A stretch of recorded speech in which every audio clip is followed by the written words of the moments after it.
Siapa yang dari dulu kalau di sekolah sama bapaknya nih pasti selalu satu sekolah sama abang atau adiknya? Gue dalam kasus gue adalah gue selalu di sekolah di tempat yang sama di mana Farhan sekolah. Itu kan permasalahannya kalau misalnya akur gitu kan enak ya, saling ngejaga dan bisa saling nganter jemput segala macem. Lah gue kan sama Farhan kagak akur ya, jadi kayak gue sangat-sangat tidak suka, gue sangat-sangat menentang itu ide emak gue yang menyekolahkan gue di satu tempat sama Farhan. Pas gue tanya alasannya kenapa gue harus satu sekolah sama Farhan, biar nggak ribet ngambil rapotnya, jadi kayak satu tempat aja. Tapi gue gak mau. Cukup gue satu tempat ngaji aja sama Farhan, gue udah capek, gue udah mager liat muka dia gitu kan. Udah di rumah ketemu, tempat ngaji ketemu, ini gue disekolahin, gue dimasukin ke SD yang sama si Farhan. Udah ketemu mulu tiap hari itu kan. Terus sampailah dimana gue kelas 5 SD, dimana gue beda 2 tahun sama Farhan. Pas gue kelas 5 SD, naik ke kelas 5 SD, Farhan naik ke 1 SMP gitu kan.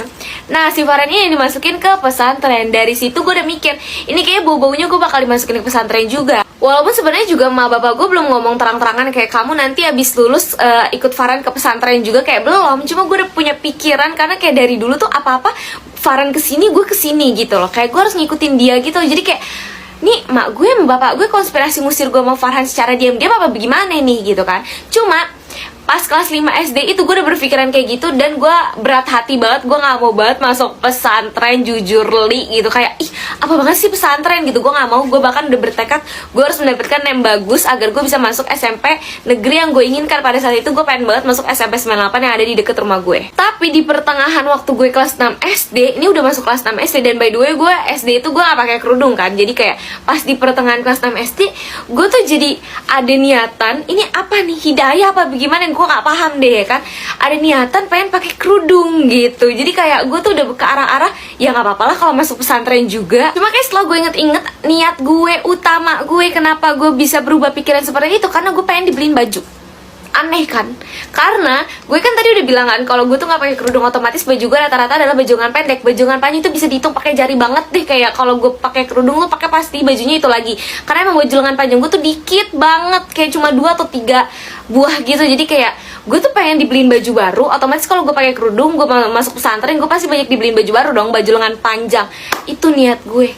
Biasanya gue cuma dibeliin baju kalau mau lebaran, sekarang bisa tiap hari gitu karena OTW masuk pesantren boy. Setelah niat gue itu, gue tuh setiap keluar rumah bareng sama emak gue selalu pakai kerudung. Kenapa cuma pas keluar rumah bareng sama emak gue? Karena kalau ke sekolah pakai kerudung kayak seragam gue kan pendek nih kan, otomatis gue harus beli seragam baru yang lengan panjang. Jadi kayak sayang banget gitu, udah mau lulus. Jadi kayak gue cuma pakai kerudung keluar rumah bareng sama emak gue. Dan gue tiap ke mall sama emak gue selalu merengek minta dibeliin baju lengan panjang karena kayak berdalih kayak aku kan mau masuk pesantren, jadi aku butuh lengan panjang yang banyak gitu. Dan itu berhasil guys, gue dibeliin. Makanya gue seneng banget tiap keluar rumah tuh selalu pakai kerudung. Gak cerita udah dan gue tuh gak terlalu belajar yang serius-serius banget karena gue yakin gue akan masuk pesantren. Dan masuk pesantren itu kan di tes manual biasa kan, tes menulis, tes wawancara gitu-gitu. Jadi gak diperluin tuh nem itu kan, jadi ya gue biasa aja lah. Tapi gue tetap belajar dan hasil nem gue tuh sebenarnya gak buruk-buruk amat juga sih. Waktu itu berapa ya?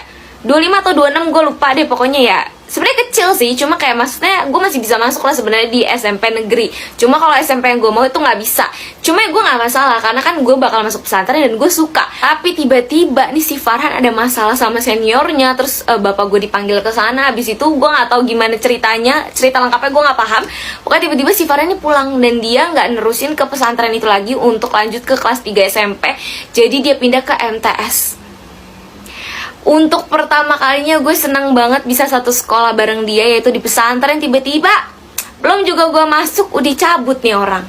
Jadi kayak ini maksudnya apa nih? Udah gue malah dimasukin ke tempat yang sama lagi sama dia, yaitu di MTS, dimana gue sama sekali nggak mau.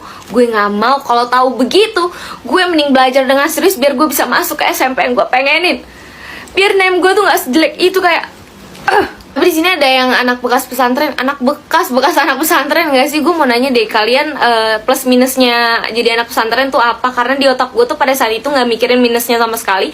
Gue cuma mikir keseruan dimana gue bisa tinggal bareng sama teman-teman gue. Waktu itu abang gue tuh satu kamar 10 orang, dan gue kayak seru banget satu kamar 10 orang ngapa-ngapain bareng, curhat-curhatan segala macam kayak gitu-gitu. Tapi gue mau denger langsung dari kalian, siapa tahu di sini ada yang pernah di pesantren. Coba dong cerita di kolom komen.